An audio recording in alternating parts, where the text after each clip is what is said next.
What's up, everybody? Welcome back to the channel.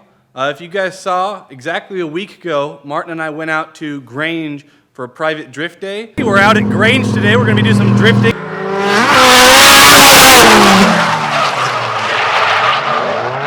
And sadly on that day, the Beams engine blew up. And a bunch of you guys asked, for sure what happened. And today in this video, we're going to go ahead and take the engine out of the car and see exactly what happened to the engine. So let's get right to it.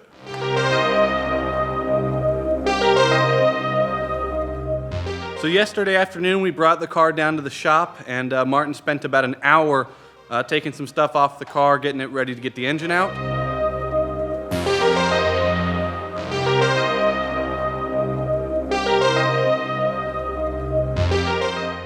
We also drained the oil, and we saw that there was a bunch of coolant in the oil, but the oil and the coolant were both clean.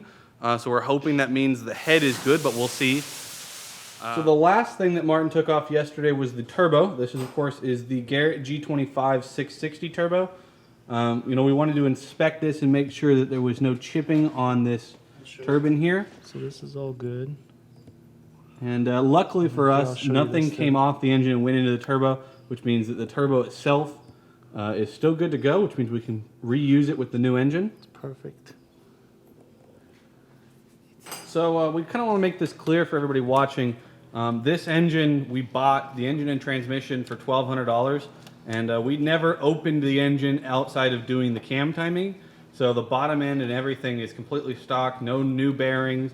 The head gasket was still the same one that was on the engine when we bought it. And we ran it for 2.5 years, doing street driving, drifting, and going to the track. And we did 10 plus, 15 plus drift events, and the engine worked great for all of that time. So it's really interesting for us to see, what the threshold of this engine was, how hard we could push it for how long before it really did let go. And, taking this apart, we'll actually get to see, what wears, what didn't, and where we have to upgrade, to kind of build a really, really good usable engine. So if you guys see right here, there's a bit of particulate buildup on cylinder 2. We had felt that cylinder 2 was the one that let go, so I guess we were correct in that. The rest of the cylinders look good, so hopefully it's just a failure in cylinder 2.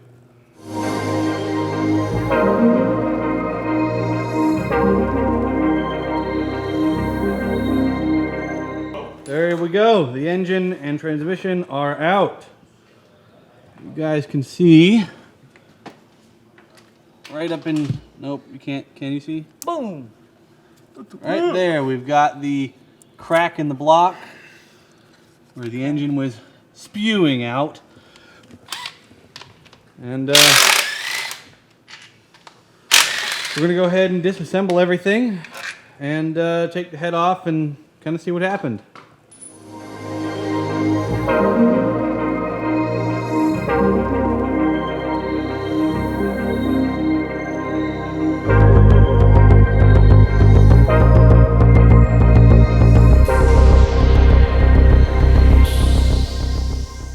We've got the engine on the stand now. You guys can see there was a bit of oil and coolant mixed into the intake. Not necessarily a good sign, but definitely not a complete death wish for the head, but we'll see. Martin's going to continue disassembling the engine, and hopefully in a bit we'll know what happened.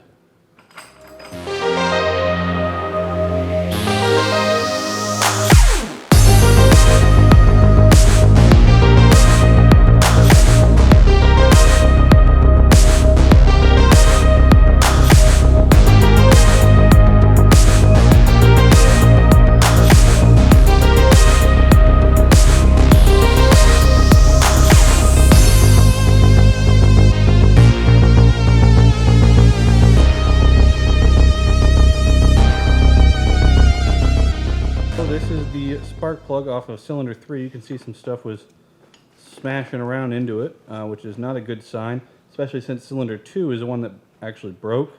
So that means that stuff from cylinder 2 got out and went into cylinder 3. So it kind of seems like the signs are pointing to the cylinder head being toast, which is, just means we have to spend more time prepping the other head and stuff.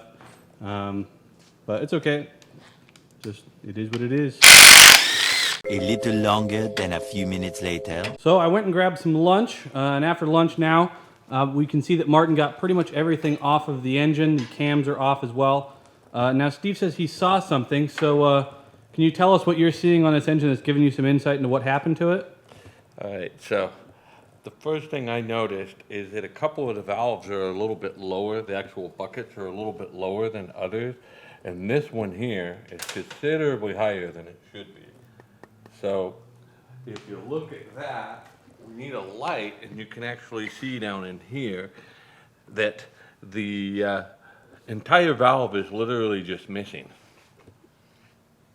So with the entire valve missing, basically what happened is that I believe that the valve itself literally broke off from fatigue at the keeper groove.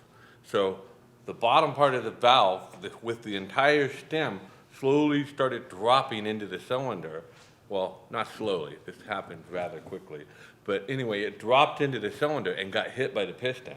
And the piston then, because it's a cast piston, because it's a factory engine and it has cast pistons, not forged piston, the piston literally broke into a bunch of pieces. Which we can see here in all of the oil and pieces that it's in the oil. That's all pieces of piston. And I really think at this point that if the valve itself hadn't fatigued and broken off, that this engine would still be running pretty much exactly as it was. And so do you think that means that we can kind of keep the 8,000 RPM and kind of keep running the engine the way we were in the last one without having any major problems?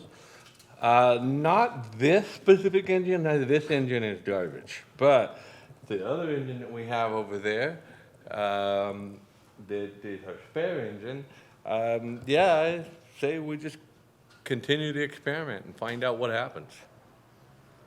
So, as Steve was saying, we actually bought a spare engine from a guy named Chance. Chance reached out to us, and if you guys see here, he actually already had an OMD sticker on it, and had already bought the skunk tooth throttle body that we were running, and had planned on putting this in an FC. And Chance reached out and kind of said, hey, I'm not going to do that project anymore. So I'd really like for you guys to have this engine as a spare engine and know that it's going to go to good use. So shout out to Chance. And this is our spare engine that Steve's going to go ahead and get prepped. And hopefully we'll have that prepped by the end of the day.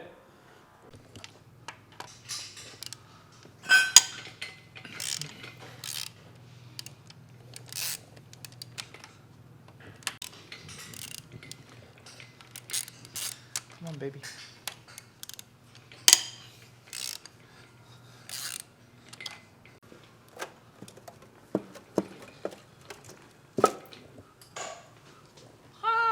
Hell yeah. Hell Look at yeah. that. Is there a valve left? Well, there's no piston left, that's for sure. Yeah, I've seen this before. Man.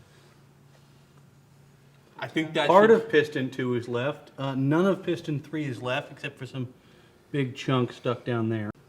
Ooh. Ooh. the wristband. Yeah. That's sweet. Look at that wristband. I want to find the original valve. I don't think it exists anymore. Oh, it it is- exists. It's titanium. It should still I kind of already be. found it. It's right there. All right, here I got it. Oh, yeah, there it is. I see the head of it. The actual stem is pretty much gone. You have to film me saying, I already found it, dumbass. Well, it's been rolling. I just don't know what the camera was pointing at. I don't know that you're going to get it off. I think it's really jammed in there. But that's the valve right there, and you can see it. It's in there. It's right there, bam. The head gasket was fine too, huh? Oh, the whole engine was fine. Look at how nice it was running. It was Right. burning and running really clean. All right. Oh yeah, I see the valve. It's right there. I think it's just jammed. I'm gonna unjam it. Here. I got this, guys. You guys can see there's a big old hole in the actual cylinder wall, which is not supposed to be there, of course. These may actually be forged pistons. Well, they blew apart pretty easily. Yeah, this head is trash. Yeah. This is the original one that broke. Right. Because that one's the one that's gone from the keeper groove. Yeah.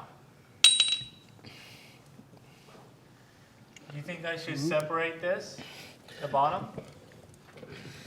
Steve? And I don't know if you're noticing this, Martin, but the intake of your engine Yeah. is substantially cleaner than it was when we put this together. I see. That means us running this engine hard, the heat E85. and the fuel going through it, it cleaned the intake ports out quite a bit. Do you think I should pull this bottom pan off or just leave it? No, you need to take it apart.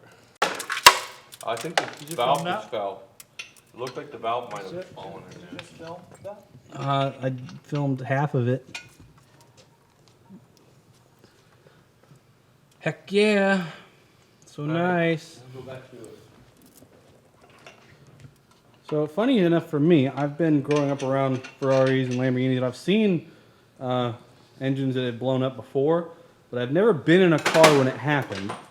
And I gotta say, it was interesting because this engine, despite the fact that you can see the piston blown into a bunch of pieces, was a very uneventful engine blow up for how much damage we're actually seeing. So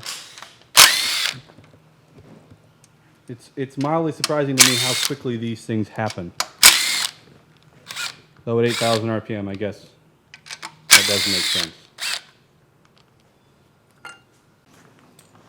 So we're going to go ahead and pull this bottom pan off. There's not necessarily a reason to, per se, but we want to just to see the condition of the rods and the pistons that didn't break. Kind of give us an insight into the true strength of a $1,200 engine. So Steve was just telling me that this keeper is probably hard to see on camera here, but this keeper right here at the back is already cracked and starting to come out.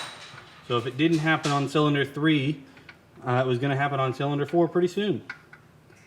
So it seems that 11 pounds of boost and 400 wheel is just a little much for the titanium valve setup that's in this car. I don't think it's the valves are maybe floating. But you've been saying that for a while. I think maybe the valves were floating a touch. And when this was moving up and down for A while, yeah.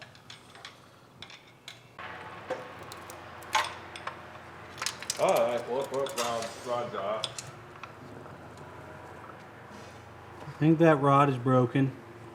Just a little. Good amount of chunkage in there as well. There's the valve. You want to get your valve, Martin? That looks like the intake. There's one down there. Yay. That's the...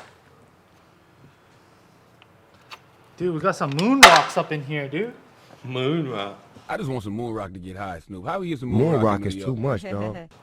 Look, this is a moon rock right here. Wait, where did I go? Where did my Oh, moon it dropped in there.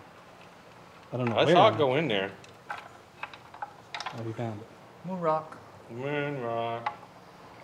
Got some pretty big piston chunks. Moon rock.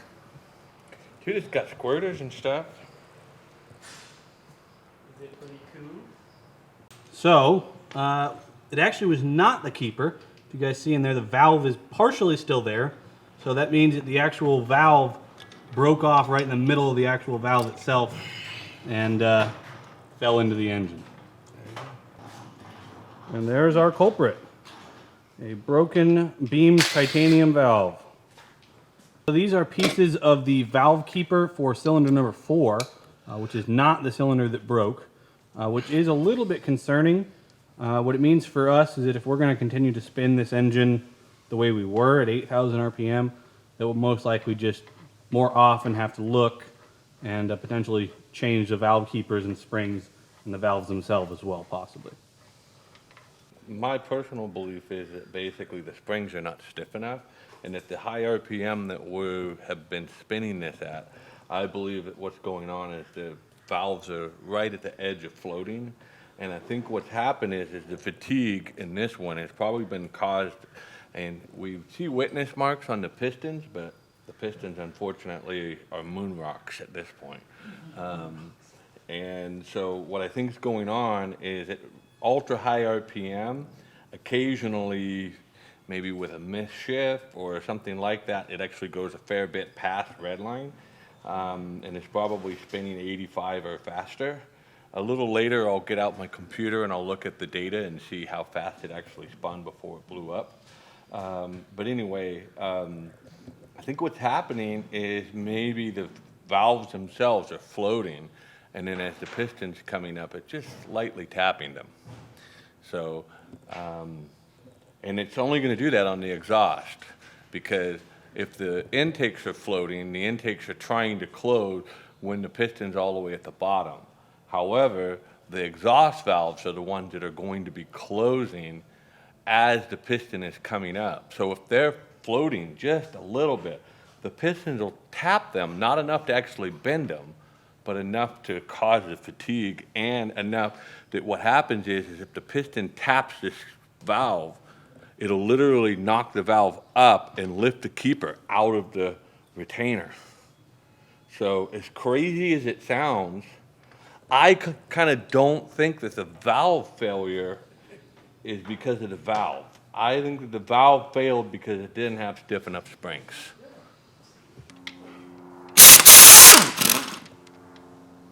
So we've got a pretty good idea of everything that's happened. Last thing we want to do is take the rods off and just check the bearings. Here you go.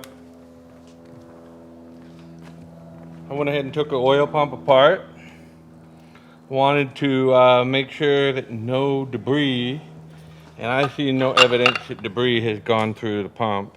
It would have had, you'd have scratches here, some kind of marks or scratches there, scratches on that surface or this surface. So I think the explosion happened so fast that it never even had a chance to pump any of the pieces into the oil before the engine stopped turning. This will be good for the rest of Martin's setup. I mean, just the engine itself is ruined, and hopefully everything else is good to go. Looks cherry. Yep. Bearing looks cherry. Bearing loads are fine. Looks cherry. I think we need to spin it fucking faster. Nice. I don't know that you guys can really feel that over the, but that bearing is actually in very good condition, despite having the rod broken off. So we've got this engine as far apart as we're going to take it. We've learned what we needed to learn, and we could learn from our 2-year science experiment. And Martin's just kind of cleaning up the things that he wants to keep. Are you going to keep this oil pan here just in case? Yeah, this one just in case.